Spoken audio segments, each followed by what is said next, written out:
Ez genukan bat ere garbi egia esan da, oso komplikatua izan da gidoia eta pelikularekin gugu oso pozik gaude, oso errex ikusten delako.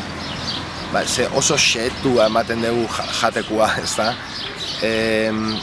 Lan handia egin dugu, ulergarritasun horren bila, kontatzeko moduan, estiluan, ez da ikuslia galduz, pieza asko eta asko ditun puzzle bat da pelikula hau.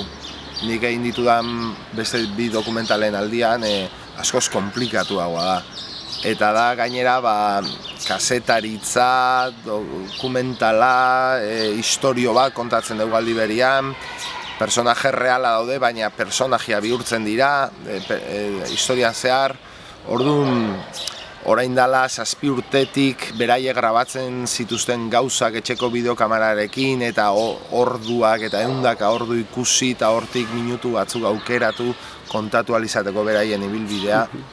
Eta gero gainera hasten dira bai Eskozian bai Euskal Herrian gertakizun historikoak, ezta?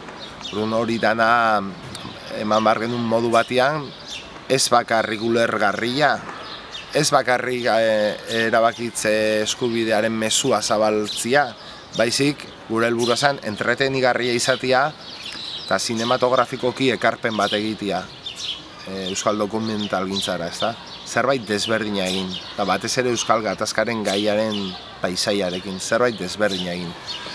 Eta nik uste lortu degula.